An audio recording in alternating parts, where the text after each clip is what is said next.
You don't fight with honor. No. He did.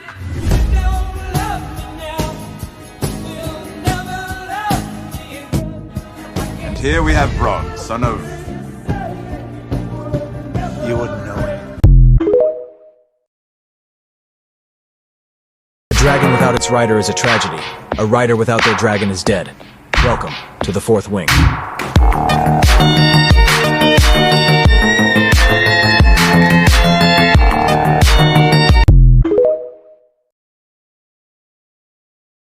He has a scar in his eyebrow.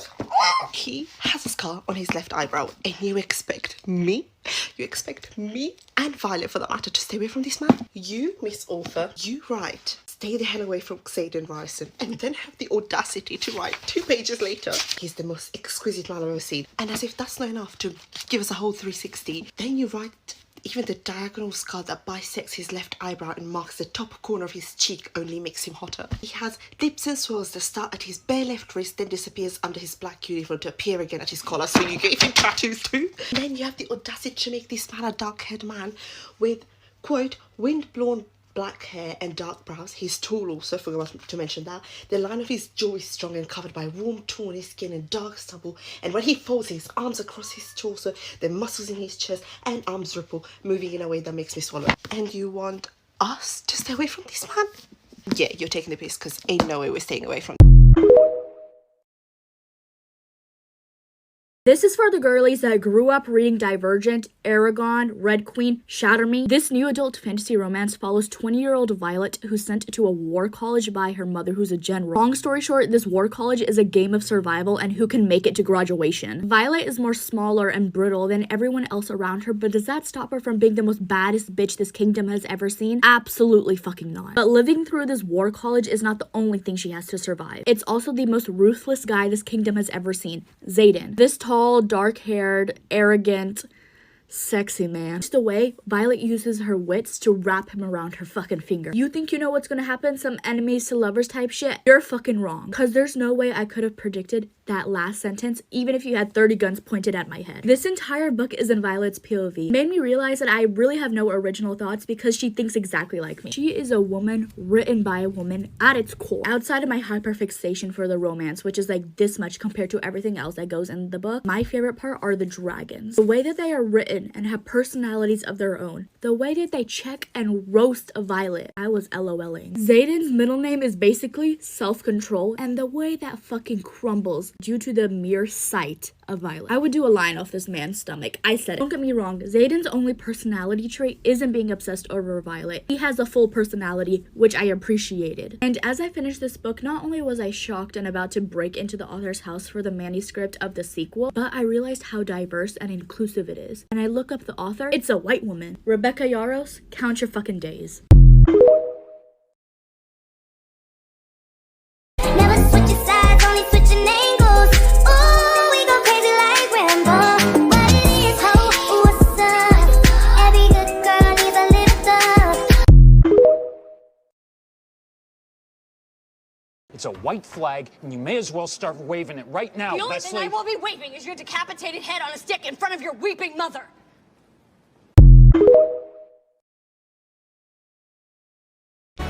In the books, Violet says that she comes up to about Xaden's collarbone and that he is around 6'4", which would put her at about 5'2", I'm assuming.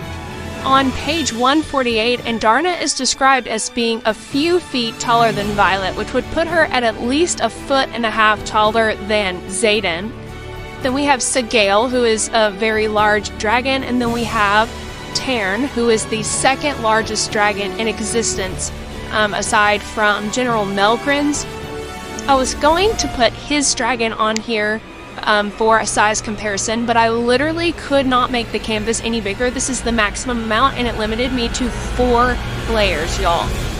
So here you go. Here is the canonical-ish size of our Fourth Wing characters.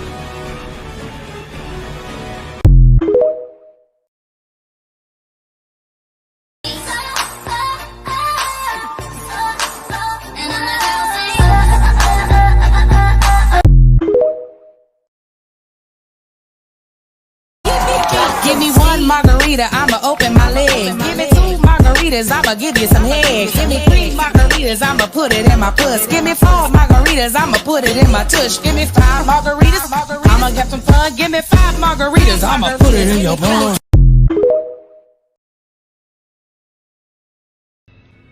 To die by your side is such a heavenly way to die. To be, God knows I'm not doing what I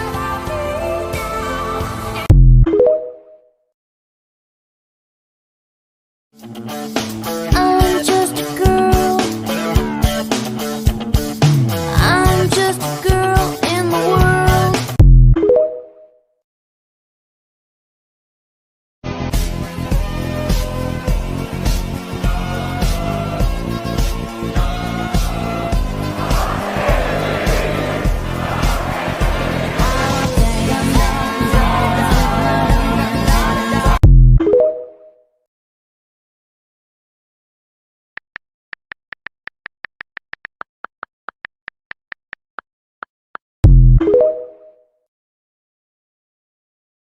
One for the money, 2 for the show. 1 for the money, 2 for the show. 1 for the money, 2 for the show. 1 for the money, 2 for the... Would you guys be there for me if I was going through something? No. Nope. Absolutely not. I hope it sucks whatever you're going through. I hope it sucks. What the fuck? I hope it emotionally scars you for the rest of your life. I hope you reach out to me so I can ignore you.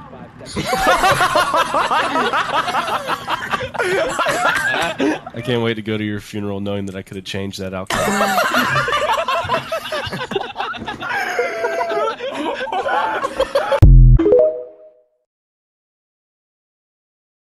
Reading Fourth Wing has been the biggest waste of time of my entire life, and I'm going to tell you why.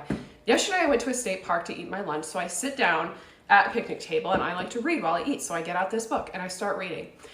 And I kid you not, a park ranger, 3.5 hours later, comes up to me and he's like, "Hi, sorry ma'am, I know you've been here for a while, but we're actually putting up a social event here and you're welcome to stay, but I just didn't want to startle you."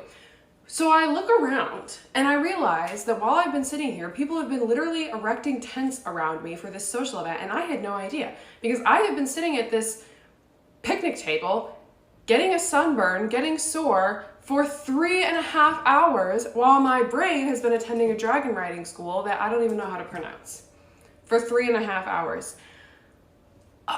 And I mean, I'm already mourning the loss of this book because now I'm over halfway through it. I don't know what I'm going to read next. I need recommendations. Stat.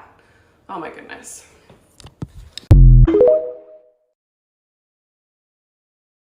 Ooh, so you wanna talk about power? Ooh, let me show you power. I eat boys like you for breakfast. Promiscuous, my style is ridiculous. If you see us in the club, these days I'm thinking when you're looking in the eyes, and I can't control you every fantasy. And now you know you got a hold on my mind. This is a message exclusively for Rebecca Yaros. If you didn't write Fourth Wing, please move on. All the spoilers for Fourth Wing, and if you're still here, guess what? You wrote Fourth Wing. You already know the spoilers. So Rebecca, now that it's just you and me, I finished the book like 4 days ago, and it's still all I can think about. I just want to talk, okay? Liam? For real?